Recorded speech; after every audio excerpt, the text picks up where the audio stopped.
All right, Ramesh from Green Catapult. How are you doing today? Wonderful, wonderful, Christian. Thank you for this opportunity. I'm looking forward to our conversation today. Awesome. Yeah, we're gonna talk a lot about technology, a lot about you, how your beginnings, how you got here, and ultimately what you see in the landscape here moving forward. So, Ramesh, why don't you get us started here and tell us a little bit about, who you are and what you do at Green Catapult. Wonderful, wonderful. Thank you for the opportunity. My background, Christian, has been a journey that started off from my days in India. I started in India as a young graduate coming out of college, hustling and also doing my work. I was also trying to be great at what I wanted to be. So I started at a very young age of building products and looking at how I could meet customer needs. And that evolved from that time to being part of early fintech product development back in India. Then I had a short stint for 3 years in Singapore before I came to US, where I largely, for my early part of my career, I worked in financial services, firms like Merrill Lynch, um, Washington Mutual, which became part of UBS, JPMorgan Chase, sorry. And then I went into consulting at Accenture, focusing on IT strategy and enterprise architecture. And across that whole journey, I evolved from being just a technologist to more of a strategist, an architect from an overall enterprise perspective, looking at everything outside technology as well, in terms of operations, in terms of looking at how to expand into markets, looking at how to expand product lines from my innovation point of view, as well as growth. So that journey took me into uh, doing advisory, building Green Catapult in its early days, focusing on smaller companies as well as private equity and incubating several startups, helping as an advisor. And then I spent a few more years back in the corporate space at other large management consulting firms, more focusing on digital transformation and business transformation. So my current focus with Green Catapult in its maybe second chapter or third chapter, as I think about it, is more focused on the new wave of systemic transformation that we are going through with AI. I decided to pivot into that very hard. I decided to jettison everything else and focus on it. And that's my current focus at this point, primarily focusing on AI from an advisory point of view, as well as from an innovation point of view.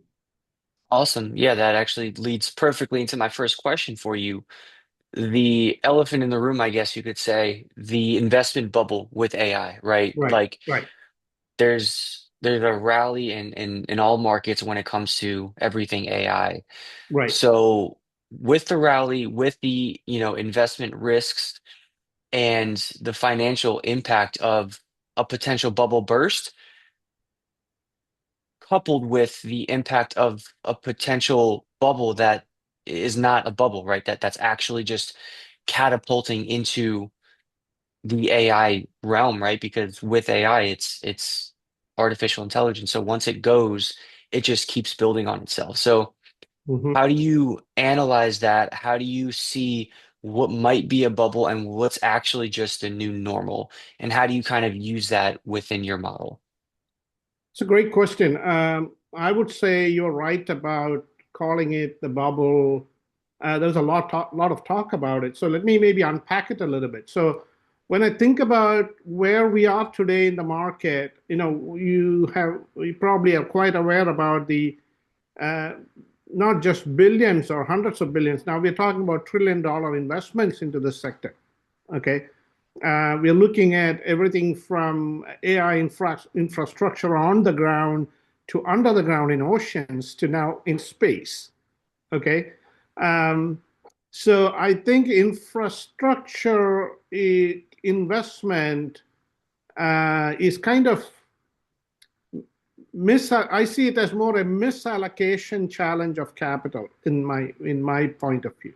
Okay, so what we are seeing is very high adoption, but the scaling is the bottleneck, Hmm. right? So that's I think of that as the biggest theme going into 2026 is that there is a huge level of if you hear all the noise in the market, there is a perception, not reality. There's a perception that there's a 88% adoption based on how organizations are taking on AI, but yet at the same time, nobody is scaling.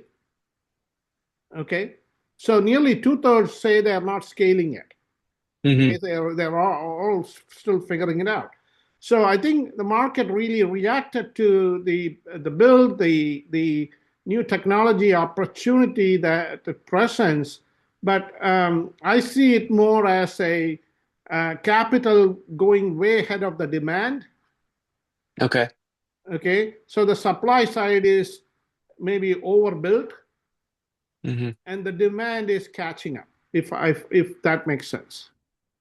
Okay. Got it. Okay.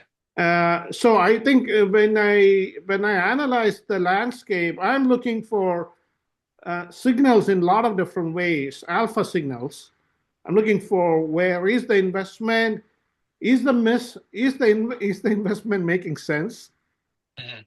Okay, is there's a lot of snake oil selling going on right now, in my opinion, and how to decipher that. And I always ask myself, who is going to hold the bag when the music stops? Yeah. Okay. I'm always asking, every day I ask myself that, who's going to hold the bag? Hmm. Okay. And I've been asking that question for a while now. So, you start seeing, pieces of the puzzle come together. And now I have some more clarity around it where the risks are across the landscape. Got it. So I guess when within your business, right, are you when you advise clients, are you advising them to move aggressively into it or kind of take a back seat and do it the opposite way instead of investing all the capital, see where their actual need or demand is Right. before moving forward with that, right? That's a great question. I would say that it's a little bit of both, but let me highlight a couple of other things that proceeded Hmm. before I get to that advice. It's about, I think the market now there's a lot of noise around it. So, what I try to bring to the table for my clients is clarity. Hmm. Okay. So if you look at where the market is going now, we have AI being rolled out, Chat GPT, Anthropic being rolled out enterprise wide. We have now agentic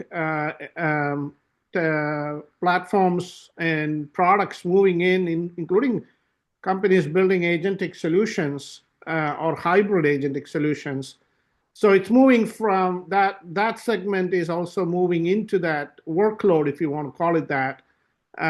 So it's moving from hype to operational reality, but it comes with a lot of risk attached. So I can take each one of these and I see risk. I look at the risk across each one of them. They have different levels of risk and different variation in the risk profile Okay. around. Okay, and also the cost implications associated with this also different. So I think the agentic piece has real leverage, but it also Hmm. brings in a lot of new failure modes. So um, I think as I read the tea leaves, if I may say so, my perception is that the winners won't be the firms with the most agents. I think they will be Hmm. the firms that define the boundaries around agents, auditability of the agents, the human override around the agents. Hmm. Okay. Got So it. that's on the agentic side. The second piece, I would say, is ROI pressures are now overriding spending. As you know, spending is continuing right now. Even enterprise side, it's the spending has been spiraling on the AI side. Uh, but ROI pressures are being picking up over this year. 2025 Hmm. has been picking up. So a lot of CEOs and CFOs are very concerned about the spending, and there is a more. I think I would say that fewer than maybe half of the projects, AI initiatives in enterprises have really delivered on ROI based on many different surveys that are out there. Wall Street has come out, McKinsey has come out, many other firms have come out with these different insights from different Hmm. angles. And they basically highlight the same thing. Boards are been funding the optionality of AI investments. Okay, optionality of area investments from the platform side, from the chip side, semiconductor side. And now investors want to see the payback. But I think 2026, you're already seeing the market signaling that, right? We are seeing that the AI theater is getting weakening. A little bit of it is getting weakening on Yeah, one side of it. Um, it's moving towards more projects, possibly within on the adoption side, getting defunded, and maybe more outcome focused projects will survive. And so the exactly. question comes down to, um, what I'm looking at is what is the smallest set of AI decisions that will have material impact on P&L or risk. Hmm. Okay, that question alone is interesting to me. So that's on the ROI side. Exactly. Okay, the next element is compute and power. Okay, now compute and power has become a first class constraint because of cost, geopolitics, and climate. Hmm. Okay, so energy and compute are no longer in my opinion, a background infrastructure story, if I may say so. It's actually strategy. You can see it at the geopolitical level. We have initiatives as part of our national security here in U.S. that are all about energy and compute and building up our AI infrastructure capabilities and also the supporting energy capabilities. Okay, so AI economics will be shaped by power availability, grid constraints, and the real cost of inference at scale, in my opinion. Okay. And maybe the last piece would be regulatory frameworks. EU has deadlines, while US have state level patchwork. Hmm. Our president has signaled that he is moving towards a more national level framework for AI. We don't know how this will play out yet. There are Sure. good benefits of going with that approach. There are also potential other risks associated with that approach, Hmm. not just from the technology point of view. Okay. So I think those things all are part of the picture when I look at the full landscape, if that makes sense. Got it. So I guess backing up a little bit, right? What should people or companies or your clients, right? What do you recommend that they focus on, right? What's that single factor that they focus on in order to ensure that their AI or their implementation actually drives that ROI and isn't just I novelty or isn't just the next best thing? that's an excellent question, Christian. I would summarize it to three outcomes. Okay. In most organizations, AI value today gets lost in three places. One, in unmanaged risk. Okay. Two, around uncontrolled costs. Hmm. And the third, around unclear ownership of outcomes. Hmm. Okay. And this is where our work at Green Catapult is focused on, which is around advisory and co-innovation. It's about tightening these three legs of the stool, if I may call it, and then Hmm. creating new value on top of it. Got it. Okay. And would that be the new advisory model that you're working on? That is correct. Right. So, as part Perfect. of the new advisory model, what we are doing, uh, we've I strongly believe the whole consulting advisory industry is being disrupted. We decided to take a more productized diagnosis and execution gateways around reducing risk, costs, and time to outcomes. Sure. I'm framing it around what I call decision intelligence. But we also have our ability, because of our proprietary research and our ability to, we have as part of Green Catapult Labs, we are also have an innovation and venture studio capability. Hmm. Okay, so that allows us to look at advising on key decisions that could enable successful AI investments on one side with mid to large companies, ideally. Uh, Hmm. we selectively can work with smaller companies. I'm being careful about where I could allocate my time. And then on the other side of it, we are looking at our co-innovation capability and venture model, which is looking at largely creating new value from with AI capabilities. So we are AI Okay. first, looking at outcome focused systems that we want to build with partners. And then we're also looking at product development that we could spin out on the other side. Got it. So I guess talk a little bit about like what this particular model unlocks for clients that a more traditional consulting model wouldn't be able to. That's a great question. I think the traditional consulting model is um, very labor driven, uh, implementation focus. It's necessary when you need large number of people to scale with labor, right? Uh, our model is not looking at transformation um, in that way. We are looking at leveraging insights and productizing insights to transform at scale. Hmm. Okay, which is a different ball game in my opinion. Uh, Understood.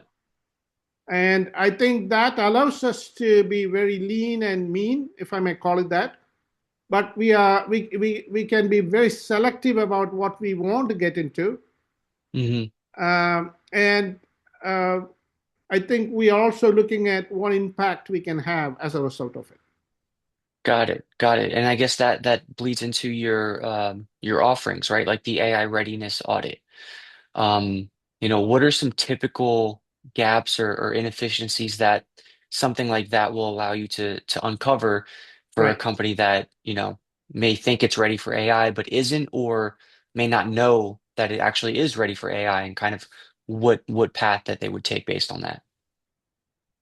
So that's a good question. I would say that with AI readiness audit, what we are trying to achieve for our clients is, I'm just looking at some of my notes that I wrote down for our discussion.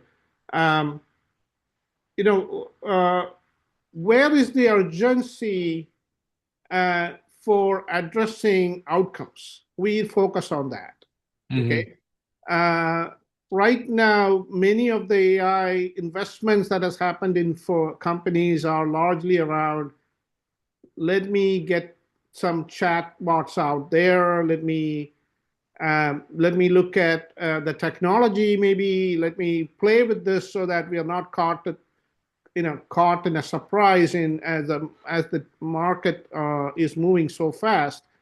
So Hmm. many firms went in that direction to play with it and experiment with it, build some internal capability, or even bring in outside partners in to play with them for specific early use cases. Okay, Hmm. um, I believe that most firms overestimated their readiness by 2 to 3 years. Okay. Okay, meaning Readiness isn't about the tools or the technology. It is about the decision latency, the data gravity. What I call it is, are you getting enough?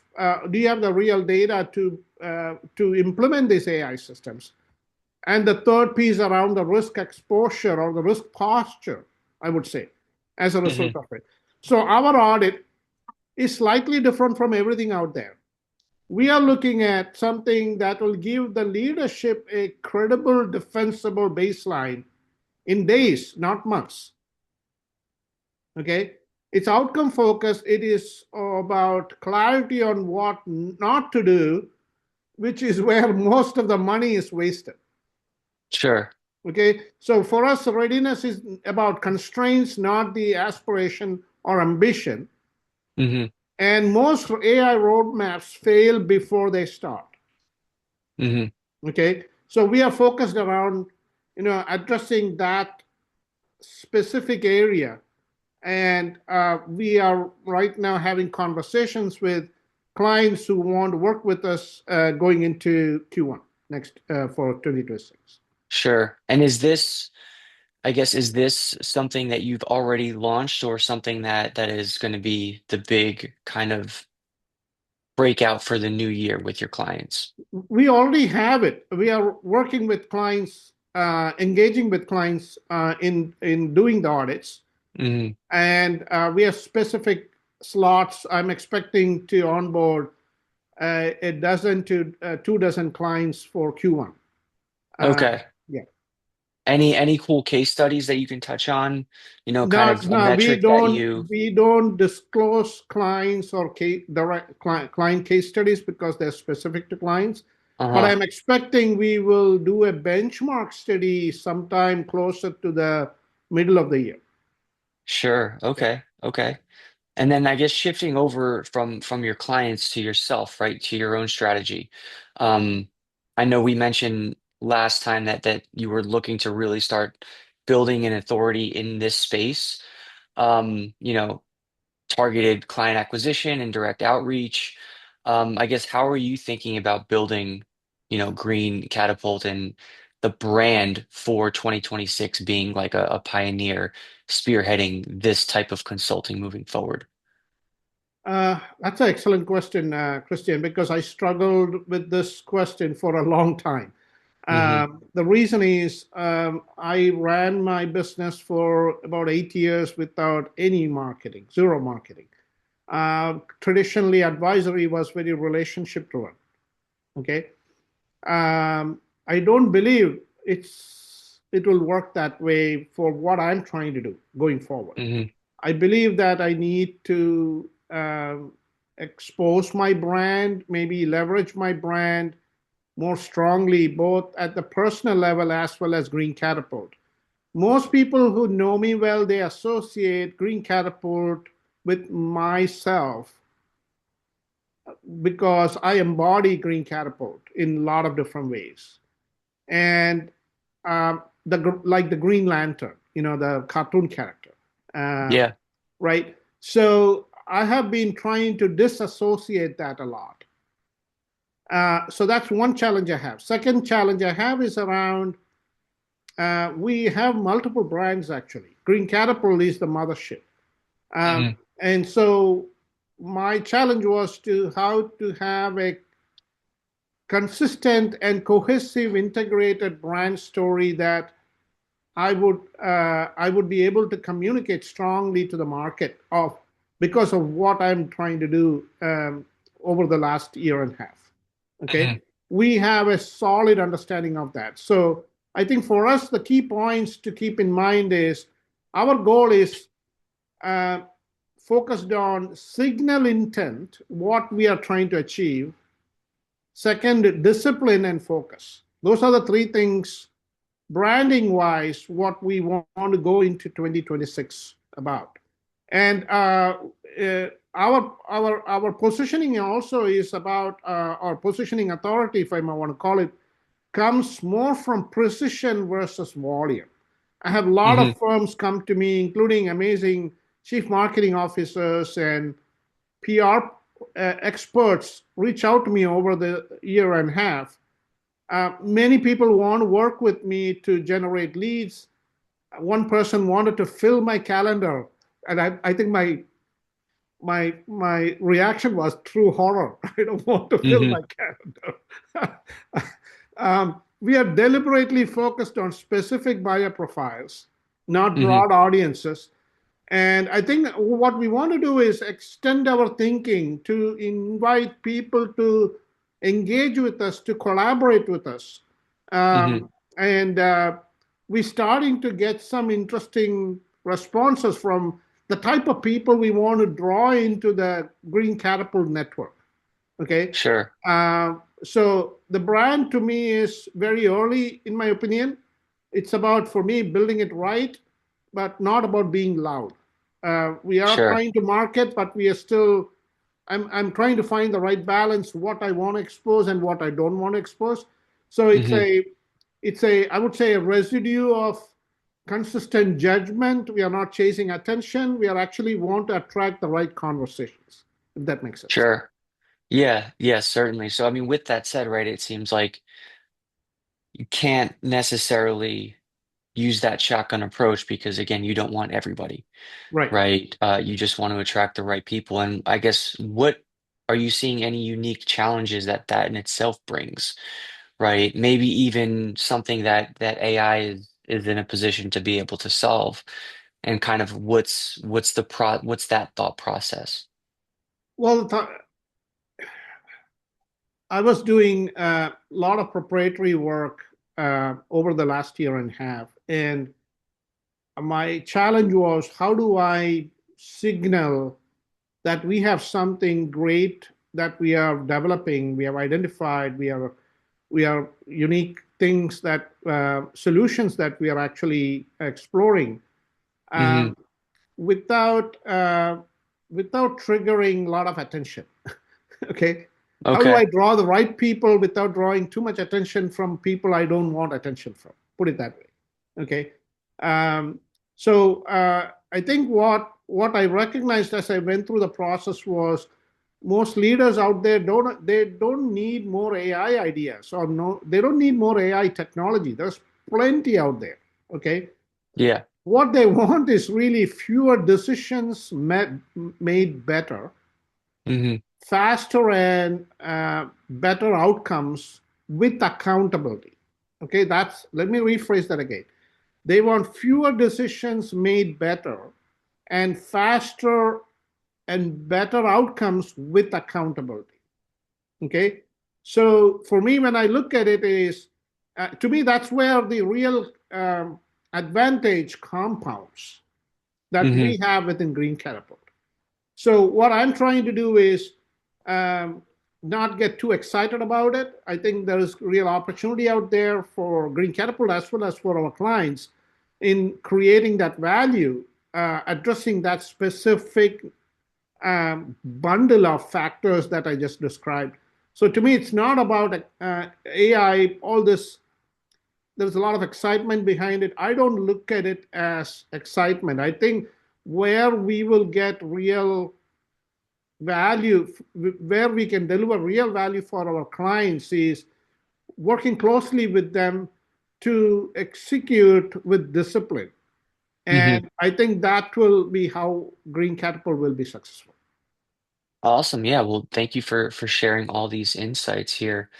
Before we finish up, is there anything else you want to kind of tell to the audience and make sure that is out there with Green Catapult again moving into 2026 with all of the technological changes and everything that you guys are working on? I think I would summarize it as, the AI bubble out there is not I don't think about it as an investment bubble. Okay. I look at it as a AI value bubble. Okay. There's a lot of value leakage going out there. Hmm. And how can that be stemmed? How can that be redirected? How can that be captured more strongly? And I think that's where uh, we look at AI readiness. It's about constraints. It's not about AI theater. It's about decision impact. And that's how we are approaching the market.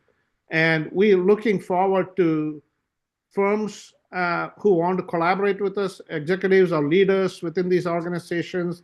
Doesn't need to be on the technology side. We work very closely with business stakeholders as well, C-level, their directs, anybody who is interested in engaging us. I'm open to have conversations with. Awesome. Well, thank you very much here. I'm gonna go ahead and stop this recording and we'll have this out shortly. Let's see.